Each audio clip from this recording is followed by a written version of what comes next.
Hi, I'm Dr. Professor Michael Carter. Let me ask you something. Have you ever checked your blood pressure and saw 140/90 on the monitor and instantly panicked? You're not alone, but here's the truth. 140/90 doesn't always mean danger. Many people react like it's an emergency, rush to take medication, or start stressing out. But in reality, one reading like this rarely tells the full story. Over the years, I've seen countless people make decisions based on just one number, and most of the time, they don't need to. Today, I'm going to show you why one reading is never enough and how you can really understand your blood pressure safely without unnecessary panic. Here's the thing most people don't realize. Blood pressure naturally goes up and down throughout the day. Stress, coffee, lack of sleep, even climbing stairs, everything affects it. That means a single reading, like 140/90, doesn't automatically mean you have high blood pressure. It could be a temporary spike, completely normal for your body at that moment. The problem is, many people see that number and assume the worst. They panic, take medication, or start worrying unnecessarily.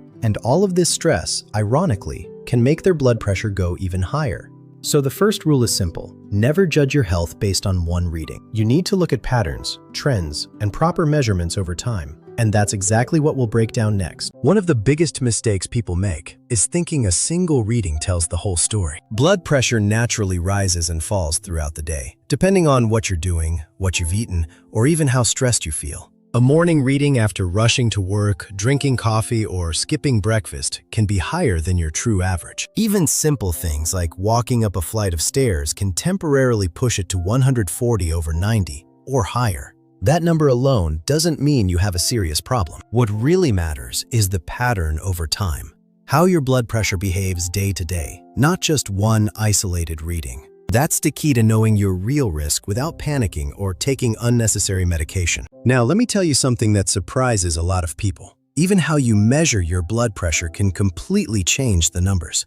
I've seen patients get readings 20 or even 30 points higher just because they measured it the wrong way. For example, if you check your pressure right after walking, talking, or feeling anxious, your body is still in an active state. Your heart is beating faster, your blood vessels are tighter, and naturally, the numbers go up. And yet, many people measure it once in that exact moment and believe that's their real blood pressure. It's not. It's just your body reacting to the situation. If you don't measure it correctly, you're not seeing your true numbers. You're just seeing a temporary reaction. So here's what you should do instead. Before you even touch the monitor, you need to give your body time to settle. Sit down, relax, and wait at least 5 minutes. No talking, no phone, no movement. Just let your heart rate return to normal. Then measure your blood pressure properly. Sit with your back supported, feet flat on the floor, and your arm resting at heart level. These small details may seem insignificant, but they can change your reading dramatically. And here's something most people don't do. Measure it more than once. The first reading is often the highest because your body is still adjusting. Wait a couple of minutes, take a second reading, and even a third. That's how you start getting closer to your real numbers. Now let's talk about something almost nobody pays attention to: the position of your body. This alone can change your reading by 10 to 15 points. If your back isn't supported, your muscles are working to keep you upright, and that raises your blood pressure. If your legs are crossed, you're actually compressing blood vessels, which can push the numbers even higher. And your arm, this is critical. If your arm is hanging down or not at heart level, your reading can be completely inaccurate. Lower than the heart, the numbers go up. Higher than the heart, they go down. So if your position is wrong, the number you see isn't your blood pressure, it's just an error. Another common mistake I see all the time is measuring blood pressure over clothing. People keep their sweater or shirt on, roll up a tight sleeve, and place the cuff on top. That might seem convenient, but it can seriously distort your results. The cuff is designed to compress the artery directly. When there's fabric in between, especially thick or tight clothing, the pressure is distributed unevenly. The numbers you get can be higher, or sometimes even lower. And rolling up your sleeve too tightly can act like a tourniquet. It restricts blood flow in your arm and pushes your reading up artificially. So if you want an accurate measurement, the rule is simple. Bare arm, properly fitted cuff, no shortcuts. Remember, accuracy is key to managing your health correctly. Now let's talk about the position of your arm. Another detail that people almost always get wrong. Your arm needs to be supported, resting on a flat surface, with the cuff at the exact level of your heart. Too high? The reading will be falsely low. Too low? It shoots up.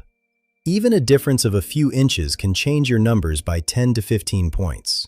And don't let your arm dangle or hold tension in your shoulder. Muscle strain can spike your blood pressure instantly. It sounds small, but these tiny mistakes add up. They can turn a normal reading into a scary number or hide a real problem. Getting this right every time is key if you want to understand what your blood pressure truly is. Now here's something most people never think about: the device itself. Not all blood pressure monitors are equal, and even a good one can give you wrong numbers if it's old or used incorrectly. If your monitor is several years old, the sensors may lose accuracy over time. That means you could be seeing numbers that are consistently off without even realizing it. Another important detail is the cuff size. If the cuff is too small for your arm, it will squeeze too tightly and give you higher readings. If it's too large, the numbers may appear lower than they really are. So sometimes, it's not your body giving you the wrong signal, it's the equipment. And that can completely change how you interpret your blood pressure. So let's bring it all together. Seeing 140/90 on your monitor doesn't automatically mean something is wrong. It could be stress, movement, improper measurement technique, or even the device itself. What really matters is consistency. Measuring correctly, more than once, and looking at the pattern over time. That's how you understand your real blood pressure, not by reacting to a single number. And remember, panic doesn't help. The goal is not to fear the numbers, but to understand them. If this video helped you, please subscribe and like the video to support the channel. And if you know someone who worries about their blood pressure, send this to them. It might really help. Take control of the process, and you take control of your health.